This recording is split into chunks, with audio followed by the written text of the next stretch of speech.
My name is Linda Nelson. I'm the director of MELISA Diagnostics, which is a company based in London. I've brought with me my beautiful and brilliant colleague, Julia Glendinning, Thank you. who is the coordinator for clinics and surgeons interested in using our test. And we also have beautiful and brilliant Goran, Stojanovic, who has a dental clinic on Harley Street, and we worked together for about 8 years, I think. So he's a newcomer in this field. So I will attempt to tell you about systemic effects that metal might have on your patient's health and how you can test for this. So quick overview, we've been given a very long time, that's why we're trying to divide it up and not to bore you senseless. So we're going to give you some background information. So all the metal allergy has been recognized for a long time. Just last week, the US Food and Drug Administration issued a statement saying we need to look at immune responses to dental metals and metal implants. There's some individuals that are having a reaction to these metals. We don't know what it is. We need to look into it. So that happened last week, so very exciting for us. We will briefly mention the difference between allergy and toxicity. So quite often they're used in the same context. We think there's a big difference that needs to be recognized. We're going to talk about specifically diagnosing metal allergy with MELISA testing, although there are other ways. We're going to explain why metals cause the immune system to respond. I'm going to mention a couple of studies that have really been done for about 30 years, these studies. I won't bore you with all the research, just a couple of them. I'm going to present a few case histories just to give you an idea of how this can be used in your practice. You can recognize the kind of patients where metal allergy might be an issue. Then we're handing over to Goran for the dentistry bit, as I say, because I'm not sure exactly what he is talking about, and hopefully we'll have time to summarize and for questions and answers. So I'm going to hand over to Julia very quickly. Thank you, Linda. Can you hear me? Yeah. So this slide is from a Canadian professor, and he describes a pandemic of idiopathic multimorbidity, which kind of sums up what the functional holistic doctors we're talking to and dentists like yourselves are describing these kind of sudden sort of rise in patients who present with a list of seemingly kind of disparate symptoms. So joint pain, muscle pain, headaches. Electro-hypersensitivity is a new one as well, I think, with the rollout of 4G and now the continuing rollout of 5G and chemical intolerance. These all seem to be relevant. And to pick up from John's point and John's father earlier on, there's a reason behind everything. So hopefully today we'll try and find the reason behind this. We appreciate the metal allergy isn't an answer to all these patients, but it may be a part of the jigsaw to help you diagnose. So the kind of symptoms that we see, we have questionnaires from our patients, and these are the kind of symptoms that we see. So muscle weakness, joint pain, headaches, these kind of generalized symptoms. Occasionally, we get a really lucky patient that presents with a skin rash, which is what people generally see as metal hypersensitivity. So if you have an orthopedic implant and you get a lovely rash around it, the orthopedic surgeon will immediately go, oh, okay, rule out infection, rule out malpositioning, could be metal allergy. Quite often that doesn't happen and it's a slow onset of symptoms. Occasionally you'll get a patient who has an alleluia moment and they'll suddenly remember that 48 hours after they went and had a new crown put in, they started feeling maybe flu-like symptoms. And then that continued, developed into sort of chronic fatigue, and then they'll come to us and say, come and be tested. As Linda was saying, we held a conference back in November 2018 with the British Society for Ecological Medicine talking about metal allergies. So that conference was back in 2018. Then in March this year, the FDA issued their first statement looking into metal hypersensitivity and biological responses to metals and implantable devices. But what you'll see when I play this video is how closely the FDA's comments come up and then the speakers come up. You'll see how closely our speakers match what the FDA is saying. You'll hear from, very briefly, You'll hear briefly from a foot surgeon, then a researcher specialising in scoliosis, so they use titanium rods to straighten the spine, and then finally an NHS orthopaedic surgeon, which is great for us.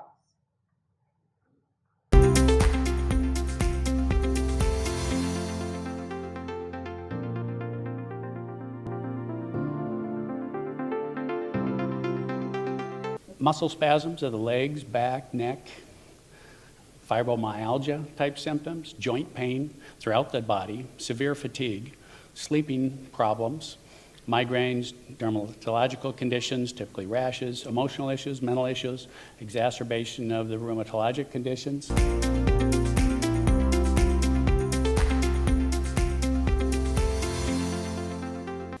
The most common complaints are chronic fatigue, rashes, itching, swelling, burning, severe pain, fevers, and depression.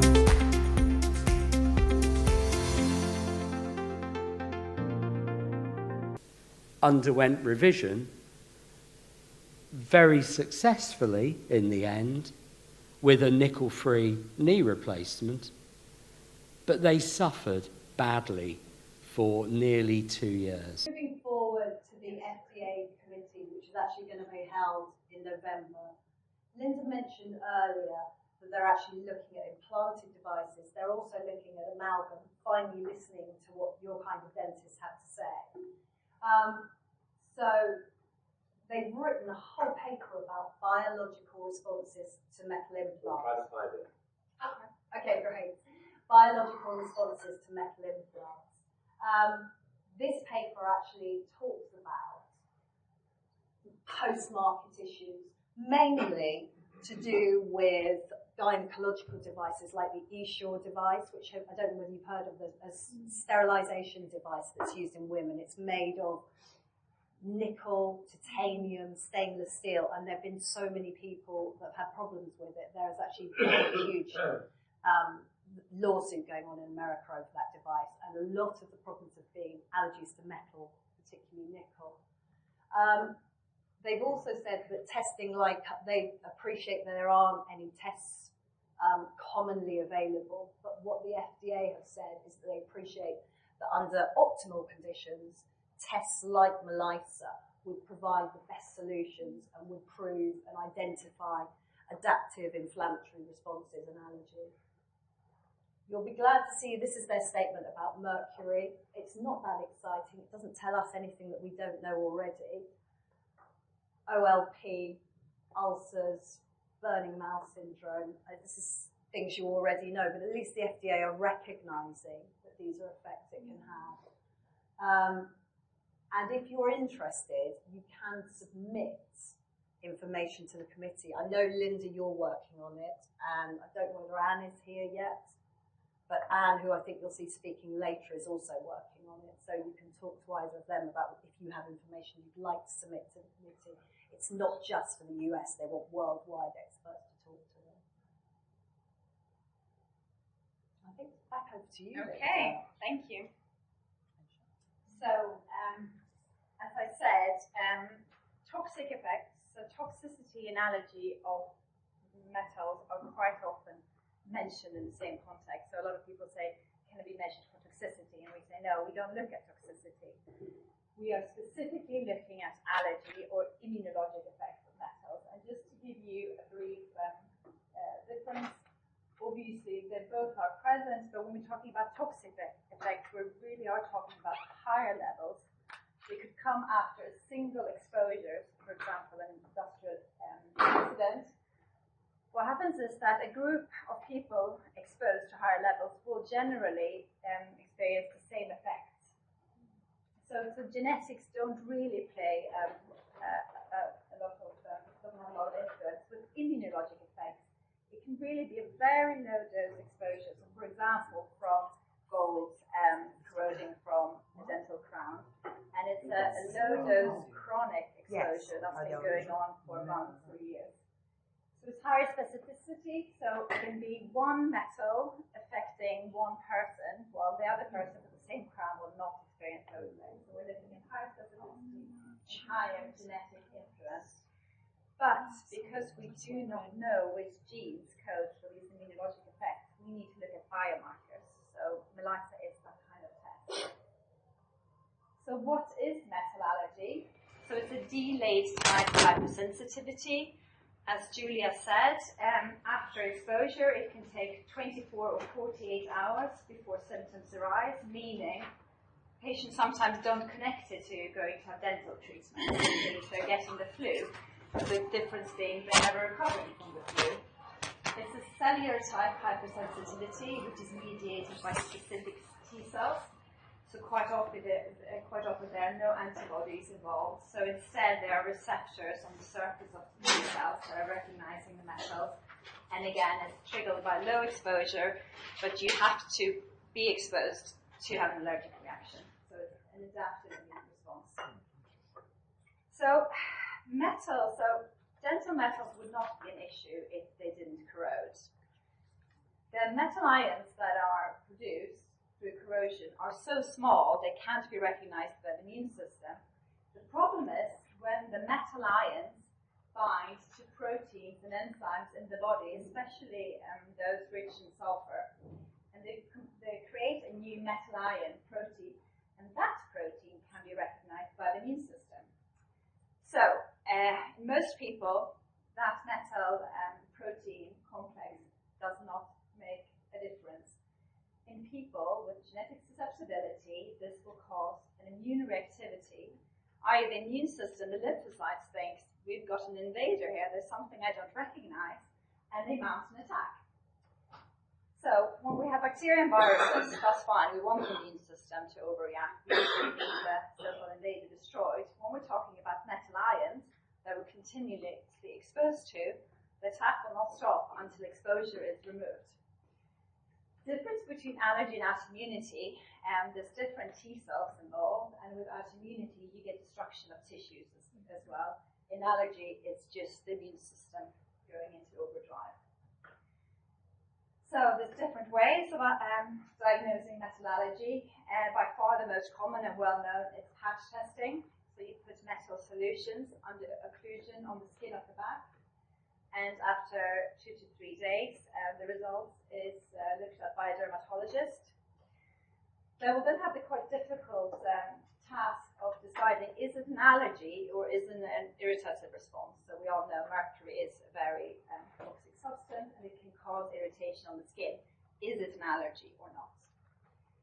With MELISA testing, we are exposing the lymphocytes to metals in the lab, so the patient isn't exposed, which in itself can cause a sensitization. We're just checking if the cells are dividing, multiplying. We call it a positive response, and in negative responses, there is no such effect of the immune system. So specifically today, we will talk about MELISA testing. So Damir briefly mentioned my mother, the late Professor Vera Stejskal. She was an immunologist who dedicated most of her life to the study of metal allergy, and she created this test, MELISA, which is what it says is an acronym for Memory Lymphocyte Immunostimulation Assay. So we're stimulating memory cells. We're finding out if patients are reacting to metals or not. So just very briefly, how is this test done? So we need fresh blood sent to the lab in citrate tubes, which means the blood won't coagulate. We need the blood cells within 48 hours because the cells aren't viable for longer than that. But we had lots of success getting samples from Hong Kong and America. And at the moment, we work with the lab in Germany to do this test. In the lab, you isolate the white blood cells, so you get a nice layer of cells here that you use from. So you can see we need a lot of blood because we're just looking at a very small part of the blood. The cells are cultivated with metals or other allergens if you want to test for 5 days. And after that, we add radioactivity, which means we can then count the cells. And then we also look at morphology. So this is what we see when we put the cells in a microscope. So this is showing you what happens when there's a positive response. So we see a lymphoblast. So a lymphoblast is a lymphocyte that has encountered encountered an allergen and been stimulated by it. So it grows and it divides. So all the positive results are double checked for these cells, and in the negative results, we don't see any of this. Just to quickly show you, we will later be presenting cases and we will talk about the stimulation index. So what is the stimulation index? It's the difference between the counts of the cells and the cultures that have been metals added divided by the negative control. So the cells, how they're behaving without addition of any antigens. So usually over 3 is positive, over 10 is strongly positive.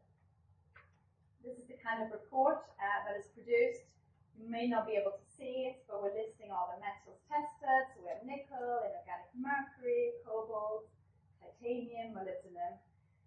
They are tested in 2 or 3 different concentrations, the reason being that every person's immune system will have an optimal concentration where the immune system gives the biggest response. So just to make sure we're not missing the response, we test different concentrations, doesn't matter, the strongest one is for the highest concentration.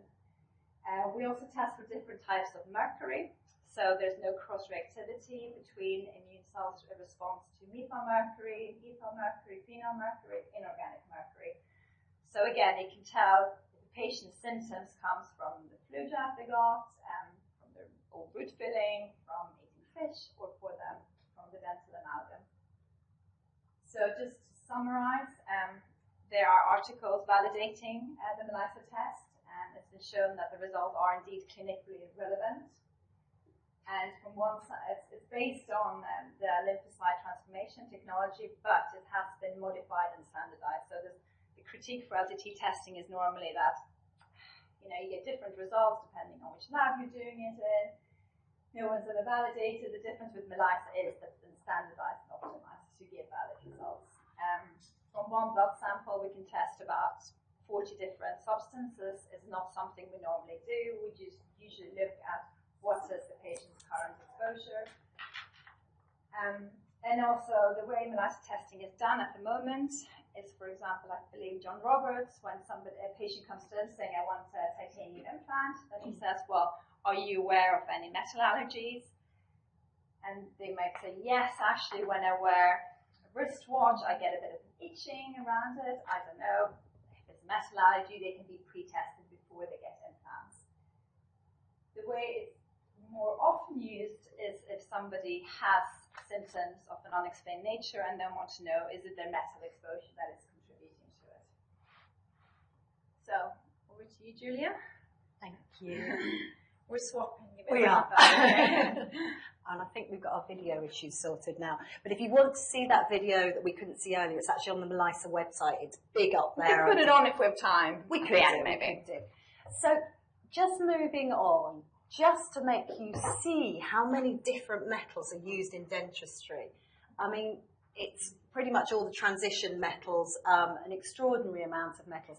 This is actually a very old slide that Vera produced, and I just added in these newer kind of metals in red, which are actually in zirconium. So you kind of got hafnium and osmium.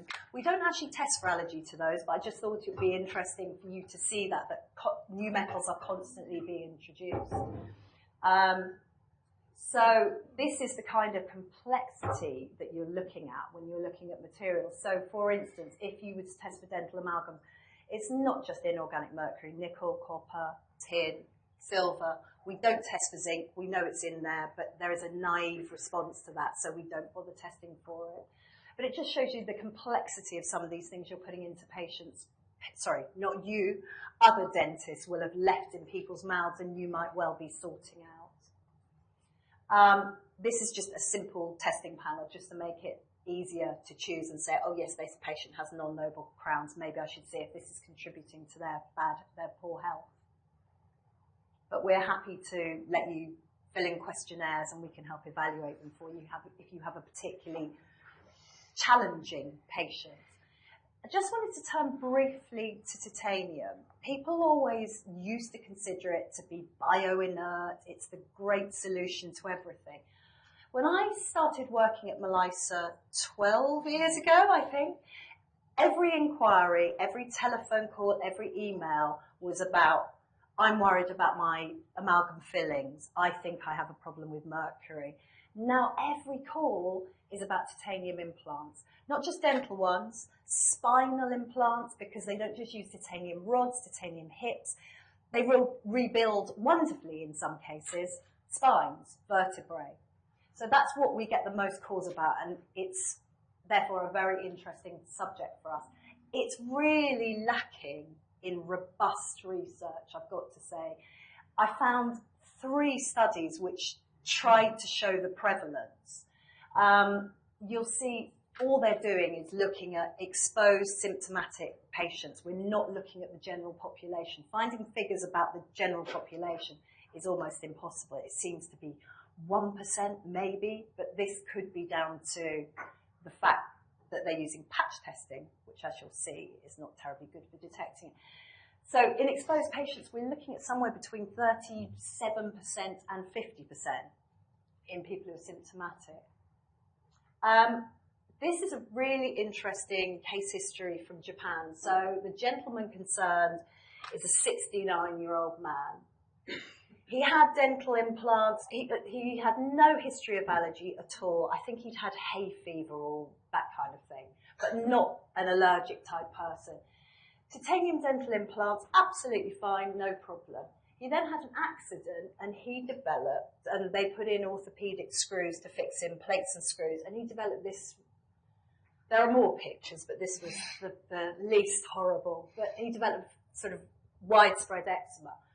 Good thing about orthopedic surgery is if something's in there, if titanium's put in, they can actually take it out. Quite often they do take titanium out after 1 to 2 years when the bone's healed. So this time they did the obvious. They took out the screws, but surprisingly no improvement. Then they removed the titanium dental implants and replaced them with zirconium. Eczema resolved. These authors and other authors have raised this really interesting idea that the expansion and use of titanium-containing products is exacerbating the allergy and the inflammatory responses. It's this insidious use of titanium in so many ways, because titanium is not just in implants, it's in your food. It's in toothpaste. This is a little video about why titanium dioxide, when it's added to food as a food additive, it's called E171, and it's about why it was banned in France very recently. Was it last month or the month before? Very recently, the French decided to ban it. So it just explains a little bit more about titanium dioxide and the fact that it doesn't just stay where it's put. It moves to lymph nodes, it moves to the spleen, it moves all over the body. Hey there, I'm titanium dioxide. You can find me in toothpaste, cosmetics, cleaning products, paint, and also in your food when people call me E171. May not sound familiar to you, as I'm super tiny, because I'm partly made of nanoparticles, but I'm the white colorant present in plenty of your food, like cheese, chewing gums, chocolates, candies and cakes. Hey, but you have no nutritious benefits, right? Literally none, but who cares, because I make those food products look brighter, more polished and exciting. Your kids love it, and you'll buy more. Then why is the French government banning you in food? As I'm tiny, I can actually sneak through your natural protective barriers and go into your blood, liver, your digestive and reproductive systems. I could even break your DNA and potentially cause cancer. That's so dangerous. Indeed, recent studies reviewed by the French Agency for Food, Environmental and Occupational Health and Safety have shown that E171 can potentially harm your health. Despite those risks, it's still not forbidden by the EU and the food industry can continue to use E171. But good news, France decided to ban E171 based on the precautionary principle. Precautionary principle. And just something, so the researchers seem to be thinking that what's happening as we're being more and more exposed to titanium every day through food, through those kind of things. Then when you have titanium dental implants, that's another addition. And really, I think there's a lot of advice that actually titanium should be saved for when you really need it, like when you need an orthopedic hip, when you need a shoulder. If that's when you need to use it, fine, but maybe not in dental work. Silver nanoparticles, this is just an example of how metals are coming into our lives the whole time. Silver's always been known. It's been used since the 17th century because it has, antimicrobial, antibacterial properties. And, it's been used in wound management in hospitals for ages. You get special plasters that are soaked in silver and absolutely great uses. But now they've started using it because it stops things being smelly. So you'll find silver nanoparticles in socks, in pants, in sports clothing. It's everywhere. Now, as well as the new scientists saying this is 10, 11 years ago, but actually saying these particles end up in wastewater. I don't know where they end up in the human body is the other thing, particularly when you see things like this. This is from a well-known retailer in the UK called Marks and Spencer's, and they are advertising fresh feet cotton-rich socks with silver technology. These have silver nanoparticles in them. Why would a 5-year-old need a pair of tiger socks to stop their feet being smelly? I don't know, but very, very strange. But just looking at how metals are increasingly used, some of it very smart, but some of it may be unnecessary and increasing exposure and therefore possibilities of allergy. The other issue with titanium is that it contains impurities. These researchers, German researchers, Harloff and Harloff, they look at this tiny little amount of nickel. It's only 0.031%, but they think this is incredibly important in titanium, and it's there. Commercially pure titanium is as good as it gets. This is the most commonly used version, which has aluminium and vanadium in it. That will also have nickel in it at slightly higher levels. And they think it's very important. They think people are reacting to these traces. They're not alone. They've written various publications.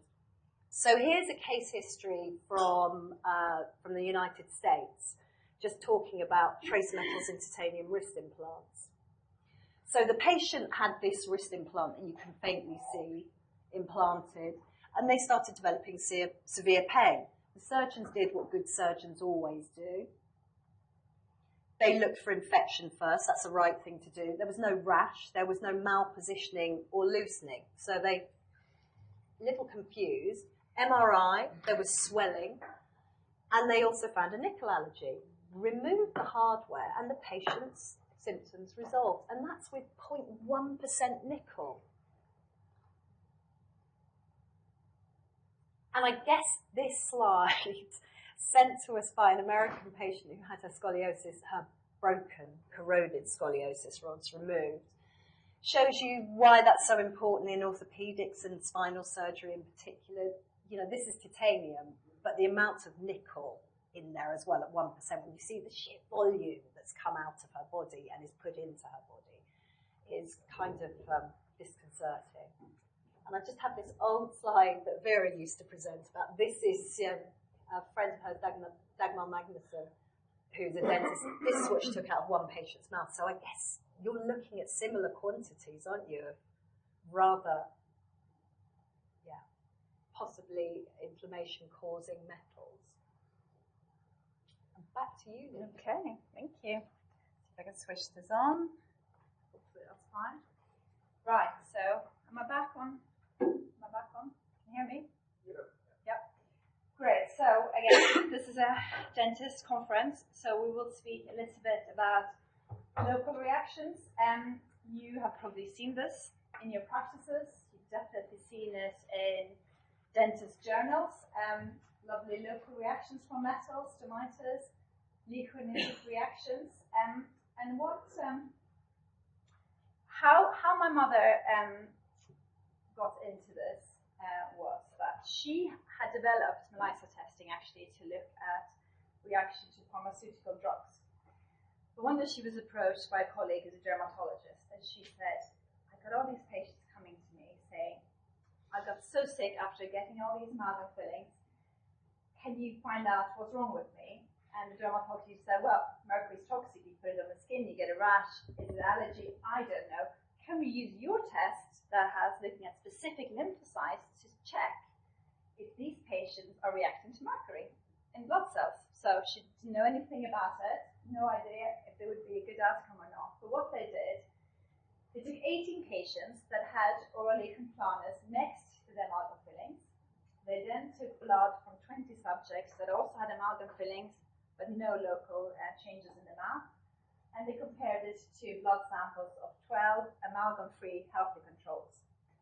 So, in the lab, they exposed the lymphocytes to mercury, so inorganic mercury, and actually it showed that the OLP patients had significantly higher lymphocyte reactivity to inorganic mercury compared to the control groups. And the study was published in 1996. The other interesting thing was that the OLP patient didn't only have the local reactions, a lot of them actually reported pain and fatigue and mental fog, which then led her on to look at other, if metals could have more systemic symptoms, not local. So again, I mentioned there was 30 years of research on this. I will really just select a few studies. This was the following study, which was done on 3,000 patients. It was done in 3 different labs, and they tested over 3,000 patients with chronic fatigue-like symptoms. They compared it to the reactivity in 116 healthy controls, and as you see, again, the reactivity in patients is much higher than the controls. With nickel, we see even the controls react to nickel, because this is something that we all know, especially women will have an issue with reacting to nickel-containing jewelry, for example, or cosmetics. There's also reactivity to palladium, gold, inorganic mercury, and phenyl mercury, which we don't really see anymore because this was a preservative used in old root fillings, and I believe it's been banned. So hopefully we're not seeing that anymore. And the interesting thing was, so again, it doesn't just seeing a strong reactivity. Now, what does that do? Well, the interesting thing is, in 98 patients who had a strong reactivity to metal, when they then went on and removed the dental restorations containing the metals they were reacting to. So if somebody reacted to mercury, they just took out the amalgam fillings. If they reacted to the gold, they took out the gold crown. So this again nicely tells you where to start. Ideally, maybe you want to say take away all metals, but we know for some patients this is not an option. So take away specifically the metals they were allergic to. And very interestingly, about 76% said they felt long-term health benefits from this. And again, published study. Autoimmunity, I mentioned allergy and autoimmunity might be outcomes from a stimulated immune system. This was a study done at Charles University in Prague. It was 35 patients with autoimmune diseases, multiple sclerosis, SLE, thyroiditis, and eczema. So the patients were selected because they did react to mercury in MELISA testing. They only had amalgam fillings as a single restorative material in the mouth, and they all had it removed, safe removal. And again, we saw that, it doesn't say here, but again, it was about 70% of the patients who removed amalgams improved. We did a follow-up study testing, and you can see the immune system, immune response to mercury went down, meaning the immune system calmed down. There were a couple of patients who worsened, which was quite interesting. Why? So first of all, if you looked at their reactivity, the reactivity to mercury was not very strong, but the nickel reactivity was really strong, and obviously the nickel exposure probably hadn't changed. Some, especially one MS patient, said she felt so much better after removing her amalgam, she took up smoking again.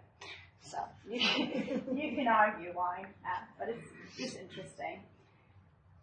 Then we have fibromyalgia, which again, most doctors who said, where does it come from? We can't treat it. You have to learn to live with the pain.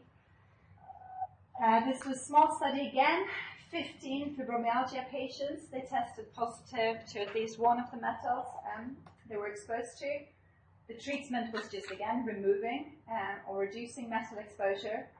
5 years later, they showed that 50% of the patients no longer had fibromyalgia. They no longer fulfilled the diagnosis. 20% had improved. 30% still had symptoms, but they all basically said, compared to how they felt before the removal, they all felt better. And again, this is a long-term health improvement, so 20 years on, some of these patients are still doing well. It's published, got the reference at the bottom of the page. This is just to show you in patients, symptomatic patients, what we find is that they do tend to not just react to one metal. So in the fibromyalgia patients, only 13% react to one metals, while 60% react to 4 metals or more. And in healthy controls, there's no reactivity in 40% of the controls, and 30% react to 1 or 2 metals. So that's quite an interesting difference there. Just briefly, Julia said there hasn't really been many studies done on titanium allergy. One of them was done with the MELISA testing. So our good colleague Elizabeth Valentine-Thorn at the lab in Bremen who did the study. And again, they just selected the patients based on exposure to titanium, and that symptoms started after they received titanium implants or they had a high exposure through other environmental. They all had clinical symptoms, muscle, joint pain, CFS. Not all of them were positive in the MELISA test. About 40% were positive, 30% were weakly positive. Interesting enough, they all had patch testing done. In the patch test, none of them are positive. So it just could be one of the reasons why titanium allergy is not recognized, because doctors don't really have a tool available to them to check for titanium allergy. They removed the implants in all patients, and they all improved, even though not all of them were positive in MELISA testing, which again brings us back to what Julia said. Many of them did have an allergy to nickel, and maybe it was the nickel in the titanium implants that were making them sick. It wasn't the titanium necessarily. So again, you can download all these articles from our website and read them if you're interested. And I think that's on to case histories. So, can you hear me? Can you hear me? Yeah, it's great. Okay. So just whipping you through these briefly, because they're not all dental, which I know, but it just gives you some idea of the different effects that metal allergy can have. So this is a patient who had a titanium implant. Dentist said it was all fine. She also had multiple amalgam fillings and non-noble crowns. Quite often when we have a patient like this and they say, actually my symptoms came after I had the titanium put in, we ask them to test for everything in their mouths, because what we sometimes see is they're actually allergic to their non-noble crown, for instance, but because of galvanic corrosion, which I think Goran will talk about later, they're exposed to much higher levels because of the dissimilarity between titanium and cobalt chromium. So we test them for a lot of things. But in this particular patient, she said, no. So she developed alopecia, muscle weakness, chronic fatigue, brain fog. A lot of our patients report cognitive dysfunction. But in her case, she was absolutely right. Titanium, quite an extraordinary reaction, 125. Anything above 3 is positive, anything above 10, strongly positive. These kind of numbers we usually see in something like a badly functioning knee or hip, a bigger device. So she had a very strong reaction. So she had the implant removed, and she has followed the strictest titanium-free diet. She has special sunscreen sent to her from Australia. She knows so much. I've actually phoned her to ask her information about things because she has become amazing. So she's done all this, avoided any dietary possibilities, and she's become her own best advocate. And the outcome, here we go, 2 days later, felt 100% better. No pain, fatigue, less brown eyelids. Forgot to mention that in the introduction. She was very distressed by that. And the hair is slowly growing back in some parts. Some of the follicles are dead, but generally she's feeling so much better. This lady, I smile because I know her very well. She had basically suffered 40 years of ill health. Her exposure started as a child with amalgam fillings, and she remembers then being told, she developed urticaria and rashes, and every time she went back to the dentist, the same thing happened. She's obviously much older here, has tubal ligation, which involves a clip containing nickel, and she developed gallstones. She sent us the gallstones, and we had them analysed for her, and they were indeed much higher in nickel than is normal in gallstones. Non-noble crowns, she had these put in. You can obviously tell that her teeth are starting to fall apart now, aren't they? You know, maybe the amalgam fillings are breaking up. Then she develops intense abdominal pains and irritable bowel syndrome. Additional dental work to repair the dental work that was breaking down.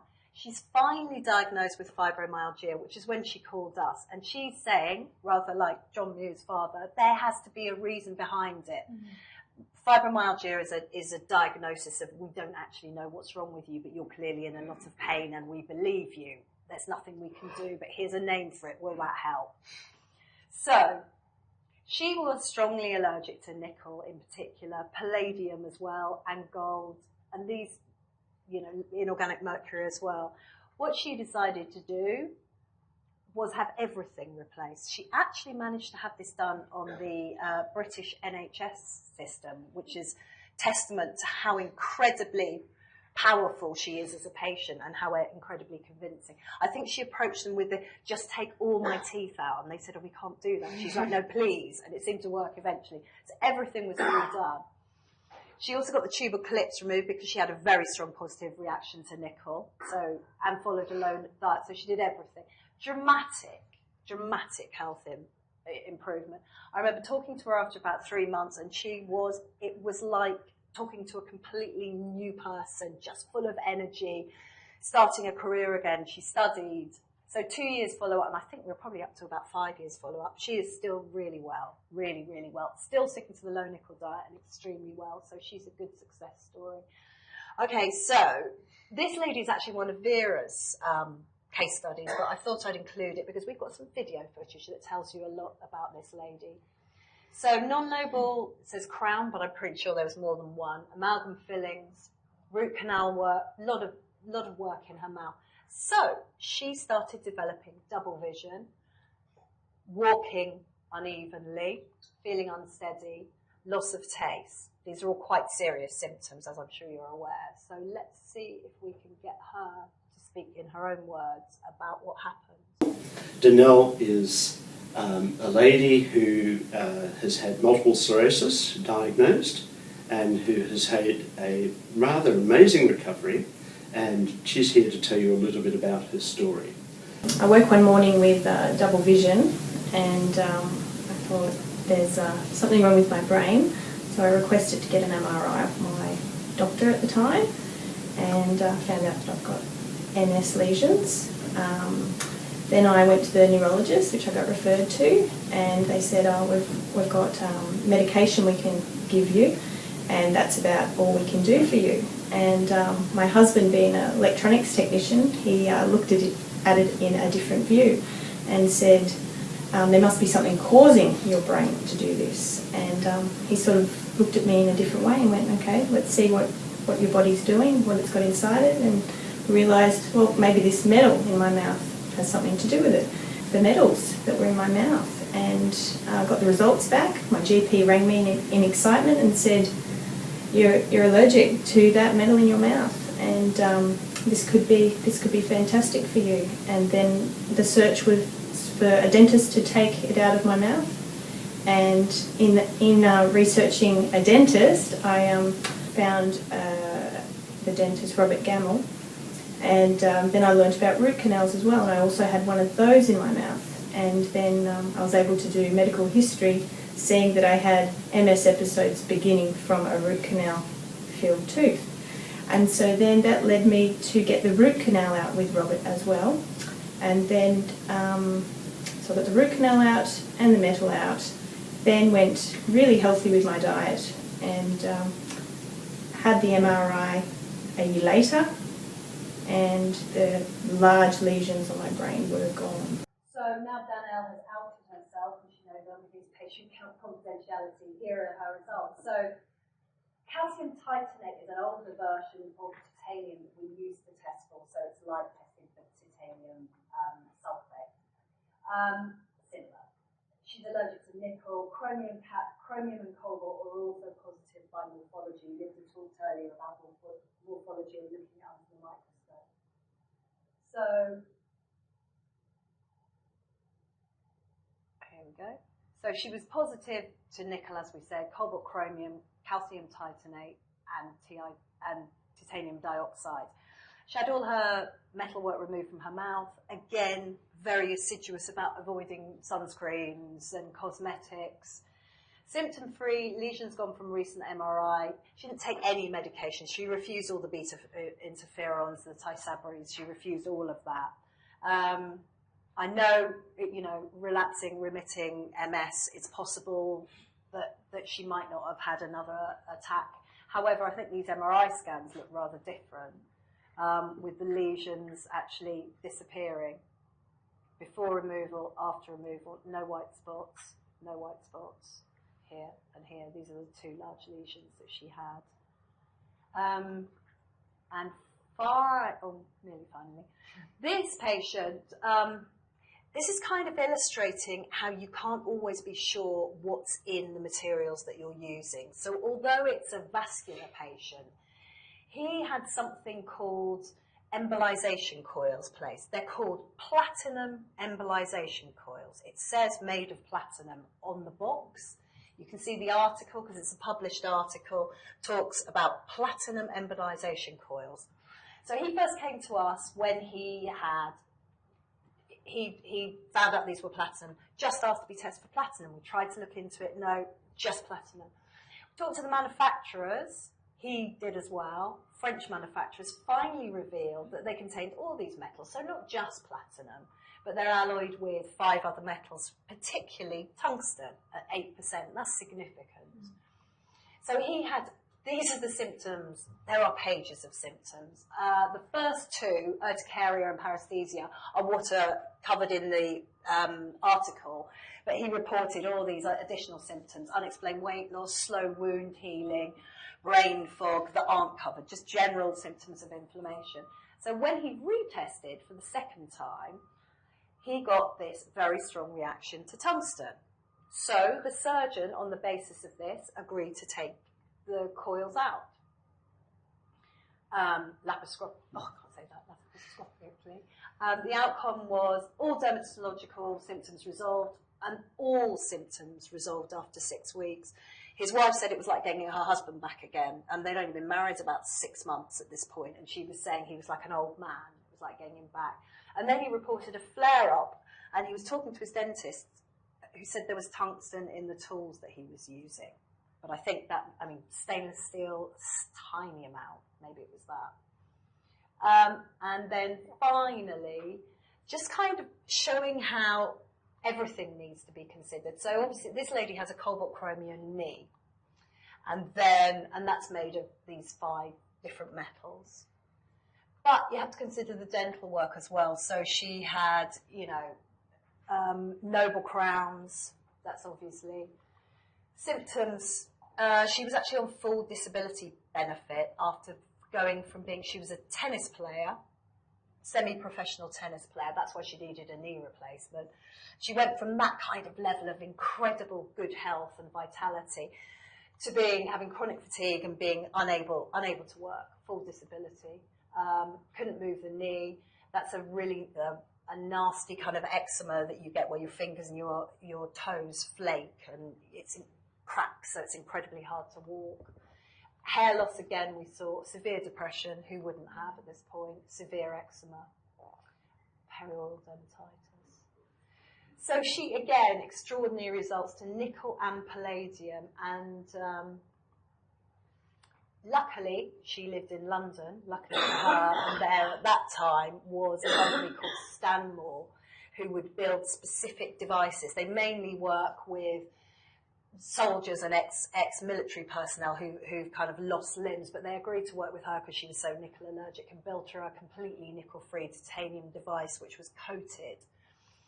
And it was important that everything was considered. She had all her dental restorations replaced. Quite extraordinary recovery from somebody that's totally disabled. 7 days, skin starts clearing up. 14 days, she can move her knee. And this is after a major operation, another knee replacement revision. 28 days, she sounded like a new person. And she's back to work at this point. So quite extraordinary, I think. And now I would like to hand over to the beautiful and gifted Goran. It's a really difficult one to follow now, especially after being presented like this. No match made in heaven. So we talked about normal and abnormal. I think everybody here is pretty much abnormal. The question is not normal, but is it? Are we looking for excellence? Are we looking for excellence in our work? Or are we looking at average? I think mostly in medicine we're looking at average. So we are checking the mouth and we are thinking, okay, what is the average that we see? And then when we look at the average and we treat according to the average, we're happy because we've done our job. You know, we treated the patient and that's done. I think we actually have to look a little bit further than just the average. We have to see, okay, how can we optimize health? Recently I went to a health optimization summit, and it's interesting because these people are particularly interested in getting from 90% to 91% to 92%. And we are just thinking, let's just keep the patient going. The NHS is based on the fact of, let's just keep them going. Let's keep the tooth for another 5 years. We see the tooth is infected, the tooth has infection at the root canal, but let's just keep it going. 5 years is great. So I think we really have to change a little bit the way we think. That's the pointer. Biological dentistry, and before I say this, so we have to change our perspective. So the iPhone 11 has come out, and the iPhone 11 has now got a wide-angle lens. So the iPhone 11 is helping us to open the horizon a bit. I think we have to also find a way to get a different lens on, to actually open our horizons as well, to see what is outside of this box of dentistry. Is it really that boring that we just drill a tooth and we fill it and then we send the patient outside, or is there actually a little bit more to this? But we heard so much, the introduction is too long. Biological dentistry is focusing on these different things in dentistry. It's trying to understand what is important in medicine. So we as dental students, we were always, how many dentists are here actually? Okay. You as dental students, we were a little bit mocked by the medicals to say like, you guys are not doctors, you're just dentists. You're just like, you're not doing much.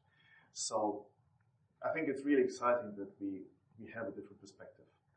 We focus on toxic dental materials. We focus on the safe removal of amalgams. We talked before. I mean, now it's actually quite important really to understand and to know, do we have to do this and how do we do it? And the patient's looking for us. The patient's really searching for dentists that are taking extra care, special care. Because just this tiny bit of treatment can suddenly tip the patient. And when Julia was saying the tungsten burn, it's interesting because now you can get zirconium bursts, you can get zirconium tools. For some patients it might be important, but it's interesting that we have that option as well. Then some dentists now are thinking, okay, periodontal disease is really important for general health. So we have the link of periodontal disease to diabetes. Great, let's put this on Instagram and on Facebook, and then we get all the patients that are interested in the link, and then we're biological dentists. I think that's not enough. I think we really have to go a lot further. In general, what we're doing is we're trying to reduce inflammation, we're trying to reduce chronic inflammation, stress. Any health issue today is coming from stress. Life is BS. Life is causing so much stress today that we don't know actually how to turn off anymore. We don't know how to take a time out. We are, I think, the abnormal ones because we're sitting inside talking about this topic while outside is the best area in Slovenia. And some of you have seen, well, the ones that know me, my name tag says Slovenia. My name is Balkan. It's Serbian, Croatian, it's a mixture. And I won't talk about the bottom bits, but yes. So I'm part Slovenian. I will consider myself part Balkan. I mean, 100% Balkan. So we are sitting inside while we have nature outside, while we should actually go and switch off. But this is really important. So as dentists, we are not anymore outside, someone for ourselves. We really fit into the big picture. We have the chance to talk to the neurologists. We have the chance to talk to the laboratories. We have the chance to talk to immunologists, to orthopedic surgeons. It's really interesting. The last conference, The guy just blew my mind when he was talking about the cases that he had where people took metals out of their feet and how suddenly they improved so much. And the important bit is once those methods are addressed, the dental methods have to be addressed as well. So we are in a totally different time, at least when we think differently, that we can enjoy work again. We heard the methods that we have in dentistry. I think we expose the patient the most to metals, and we will see that later. When we have the patient come in, what is the first thing we look at? Medical history, and then we zoom into the tooth, and we say, okay, perfect, we found the cavity, let's fix it, out you go.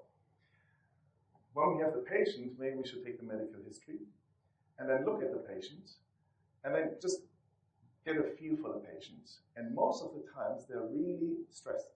Their eyes are a little bit kind of droopy, and sometimes you find there's not a lot of happiness in their life anymore. And you really wonder why. In London, I can understand why there's not so much happiness, because this environmental exposure that we live with is really quite heavy. And after coming from this conference, I bought one of these, which is supposed to reduce EMFs. So you're just trying to reduce stresses from all sides. So I think looking at the patient, we should look at the patient as a whole. So the tooth is not important as much anymore, but the whole patient is important. How does this fit in? What do we have to do? This is a very common picture of a 30, 35-year-old. Amalgam is a great filling. I really love to work with amalgam. It was a lot of fun as a dental student. You carve it, first you plug it, and then you can shape it. I mean, it's brilliant because it's artwork. It's great. And it lasts for a long time, but it has a few downsides. One of the major downsides is the toxicity. The other downside is the allergy. The other downside is the temperature effect towards the filling. The effect of the filling towards the temperature, the expansion, it can crack teeth quite easy. Today, the studies are showing that composite fillings are as long-lasting as amalgam fillings. But it's a cheap filling, so technically I don't like it anymore. This is quite impressive, how much a filling can affect the tooth, how much the amalgam infiltrates into the tissue. And it's not just infiltrating into the dental tissue, as we will see later on another slide, but it also goes into the gums. And it also goes into other areas which are not too close to the tooth proximity. And this poor guy here is also affected by the root canal. So the tooth is just turned into a totally different thing. But we think it's a great restoration. We keep it for another 5 years, as we said. This is slightly more complex. This is one of the pictures that's not the patient, but similar, where the patient's just full of different metals. We actually don't even know what these metals are, but it just kind of blew me again how many metals we use in dentistry. And we just go through the whole system and say, like, oh, you know, we don't have this one. Let's find a spot for you, because I think we should put you in there. The patient is really unaware of actually what's happening. So we talked about food. When you go shopping and you want to know what's inside, this company would say it's healthy. So we as dentists, we are the company. And we as dentists are telling the patient, what you have is healthy. I should be careful with my words. So we are the box that they should be asking, what did you put inside? And because they think we are doctors, and we say this is fine, it's all healthy, but it's actually not. That's a white crown, but underneath is metal. This metal is communicating, reacting to the other metals. It's a galvanic element. It's like a battery that we have inside our mouth. What was his last name? Scott? Schrader. He did some amazing tests, I will show you later, where he was checking the currency, the current. And he was checking the current short distance, and he was checking the current long distance to see how much is happening. And this was much, much higher than our nerves are working on. So we really cause some side effects potential for the patient. Are you guys mainly Slovenian, Austria, surrounding Italy based? Are you German based? Everything, all of them. Do you use telescopic dentures? Telescopic dentures are really nice actually, because when you have a couple of missing teeth, you can create for the patient a fixed appliance, removable to clean it. When it's inside, it feels fixed, it's great, but it's full of the metals. And this will sit on mostly root canals because you have to file the tooth down so much that you will traumatize, kill it, but who cares? Because the teeth are sitting, they're fixed. And if you didn't kill the tooth by prepping it yet, it will die in about 5 to 10 years because you have cut so much away that the nerve will say, you know what, I've had enough. I mean, you just destroyed me too much and I'm going to die now. And then you drill through this thing, do a root canal, and you still keep it. A little bit to think about what we're doing. Cobalt chrome, as we saw before, all the different methods in cobalt chrome, again, not really great. This is just another angle, and this is just another idea of looking from the outside, you will see nice white crowns. Looking from the inside, you see the metal. I've had a very nice patient. He was about 70-ish, and we looked inside, and then he was saying like, oh, you know, my teeth are fine. I didn't have much done. And I said, okay, let's have a look. And I see this. I said, let's first just take an OPG just to get an idea. And then I go through what he has, and then I tell him how many crowns he has. He's like, never had a crown placed in my life. No, I don't think so. He's got about 6, 7 crowns. He will go through treatment with 3, 4 implants and with 7 extractions and with removal of 6 crowns. And he's just thinking, where the hell is this coming from? And I'm thinking I have to really make sure he understands that this is in his mouth at the moment and that I'm not the one who's actually placing it now. But the patient is unaware of really what is happening inside. This is an idea of, I think it's an American way of doing this. As soon as you place a crown, you do root canals. My colleague but there is a school, because my colleague in Dubai does the same thing. As soon as you put a crown, you do a root canal. But this thought is changing. It's not anymore. Where did he train? If he trained in New York City, I did my residency in Brooklyn. Yeah. And you see that a lot in New York City. Okay. The crown, they get a root canal. They don't want to deal with the. Exactly. It's not a. Don't blow No. Oh, so I didn't want to blow it out of proportion, but if you have it with one dentist, he will have caused actually quite a lot of patients for us maybe later. But if you have it with one dentist, he will treat, I don't know how many patients. That's a lot of root canals where the crown is going on. So I'm not blowing it out of proportion, but it's still a huge number. And this is where he was checking this galvanic element. And this is short distance. And it's quite amazing. So the video is on the MELISA sites, and you should look it up. You should just check the whole video, and it really is quite impressive. So with the fillings, we deal with toxicity, we deal with galvanism, allergy, hypersensitivity, and the fractures due to the expansion. So I think with different options that we have, we should look at alternatives that we can use in dentistry. We don't have to stick with metals anymore. Another hidden one, and I see this most of the times, under old crowns, there's an amalgam filling underneath. That's pretty much 80%. And I see a lot from different dentists coming, patients, and everything is removed, but the crown is still there. And then the amalgam fillings underneath, and they think they've removed everything, but they haven't, because there will be something under the crown. If it's not a very high-grade metal, on the X-ray you can see it shining through. And if it's a higher grade metal, then you actually can't see what's going on underneath. In removing of the fillings, most people know, I think it's important really to do the safe protocol, the SMART protocol. It's really important to make the patient safer, but actually it's a lot more important for us. I think we have to find ways to protect ourselves. We drill all the time, patient is in once and he's out the door. We have the highest suicide rate as dentists. And farmers quite behind us, maybe something they're overtaking. I wonder why sometimes. I wonder if it's maybe due to the stress we get from patients, or maybe it's due to materials, but it's quite interesting. Why? Because we don't do such demanding jobs. But we deal with a lot of people in one single day. The Swedish suction is something that goes on top of the tooth, so as you drill into the filling, it sucks quite a lot away. And it helps with getting the vapor away, but for the vapor, what's a lot more important is that's the protection of the patient. You put a nose piece on, or some people put a gold mask on the patient itself. And that absorbs the mercury and blocks the absorption of the gases. And this tube is a mercury filter, which I think is at this point really most important for us.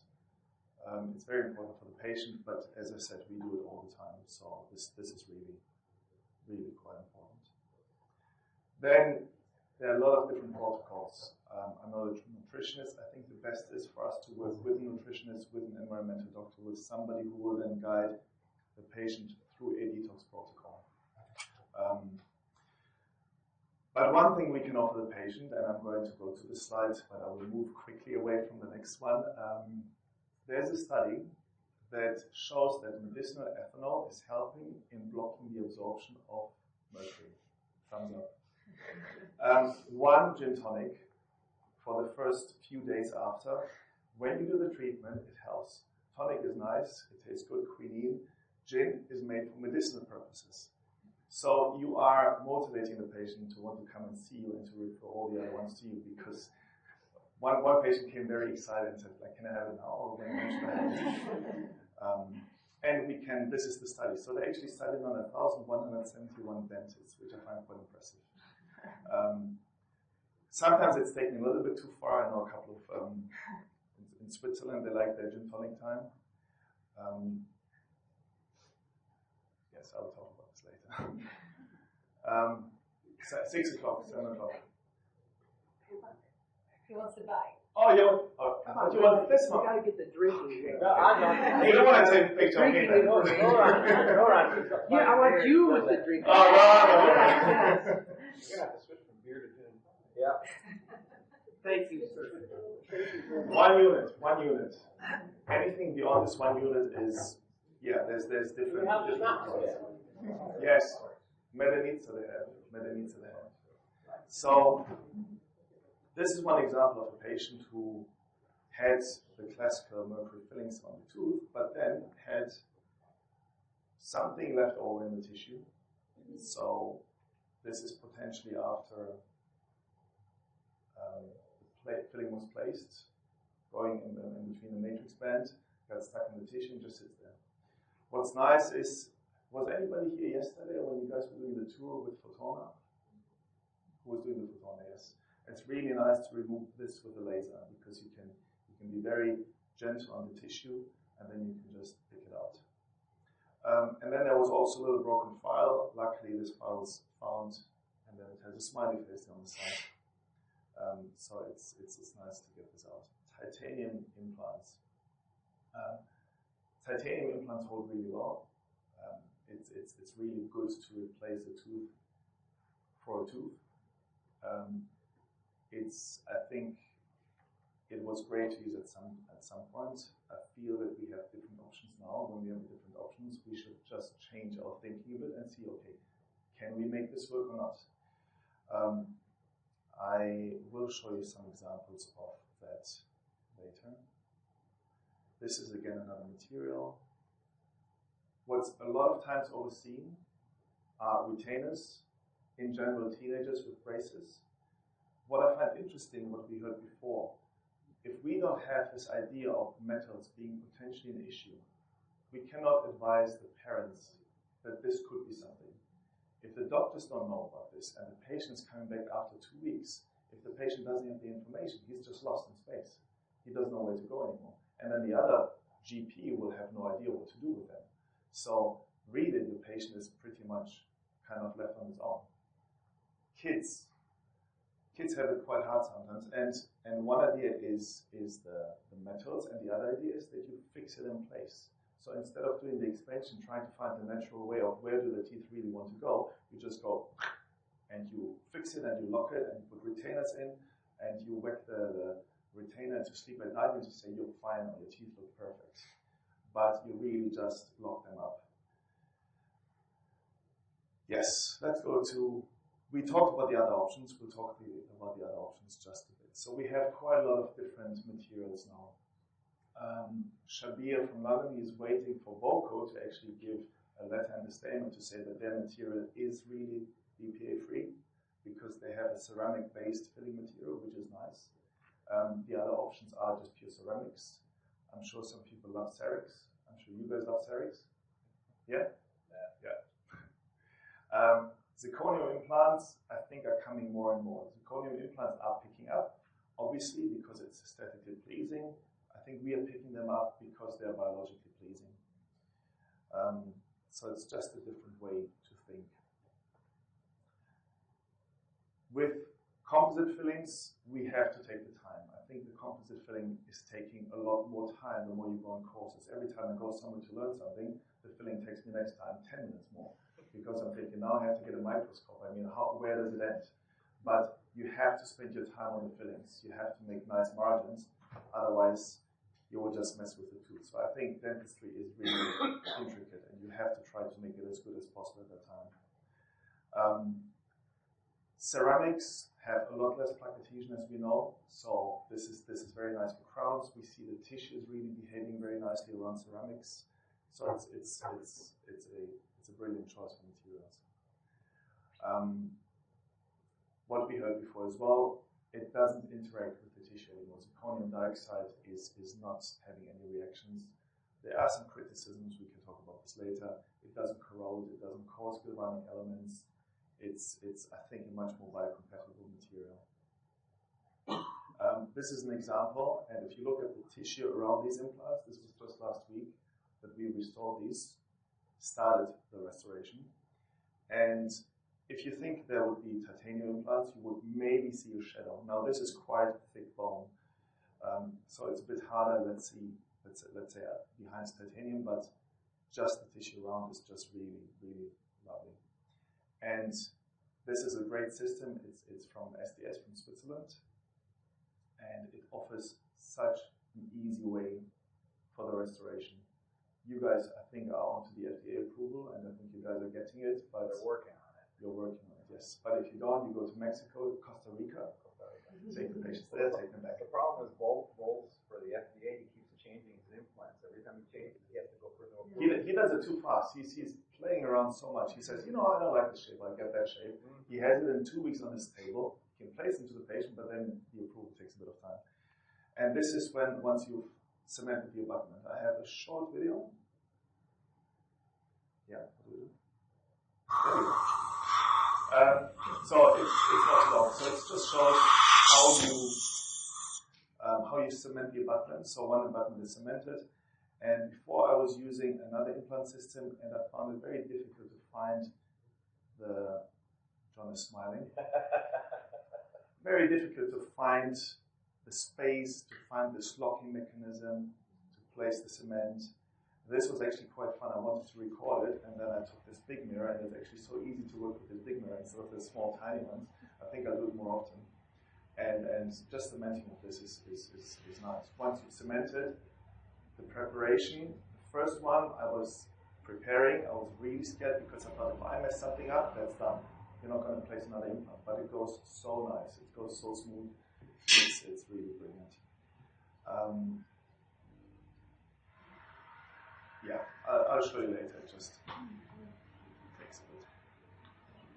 Then you just screw it in, you wait, put composite on top, and then it's done. And then you wait a couple of minutes, have some water, and then you go to the next. This is another case. It's quite interesting because the patient had 2 root canals at the front, didn't know what she wants to do. I tell the patient what the options are. The root canals didn't show anything significant. I give them the ideas of what root canals could potentially pose as a risk, and the patient has to make the decision. I'm not pushing them into that direction. I don't want to, because they have to really understand they have all the different options. We can make 2 nicer crowns here. They would look just as nice. But then we did a few tests with the patient, and then she decided she wants implants.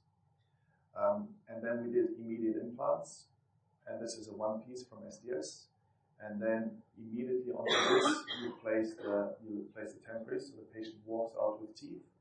And then 6 months later, this is the healing. The iPhone 11 Pro will take much better pictures than this. it's a bit, yeah. But you see again, the tissue is really nice. I mean, every time an implant comes back, I'm a little bit nervous to think, how did it heal? Where's the tissue now? And then you see the patient come through the door, and the patient is smiling, you think like, okay, that's a good sign. This is the preparation, and it's fun. It's really fun, and this is then the final product. And the tissue looks just perfect around. And then in time, the papilla will come up a bit more because it just likes to stick around the zirconium. I think what's important there is, at least with this implant system, it's tissue level, so the cementing is relatively simple, and you will not get cement stuck underneath the gums. You have to be really careful there with that part. For the implant placement, has anybody been to Switzerland? Yes, you guys have. Yes. So the whole protocol is I think very good with the PRF, with what Chupron is suggesting, with the intravenous vitamins, with metronidazole on the PRF. It just helps to reduce. It helps to improve the healing. Helps to reduce the bacterial effects. When we take the tooth out, we also mend the area, and then we're ready. So as I said, the placement of the implants for zirconium with the IV therapy, supplement support, etc. But I would suggest, if anybody is interested, Switzerland is really brilliant because they do a great job. These are some studies to compare titanium to zirconium implants, and they find that zirconium implants are just as good as titanium implants, so we really have a good choice of staying away from titanium. We had a chat last week, the week before, and we feel it's the cumulative effect. So we have titanium dioxide everywhere, we have metals really everywhere. So, and when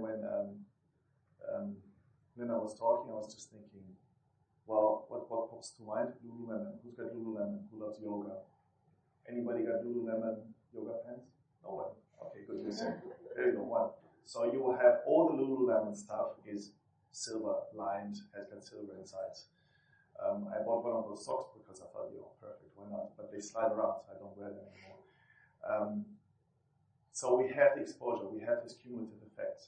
And then the idea was as well, at some point, something in life will come where we really need it.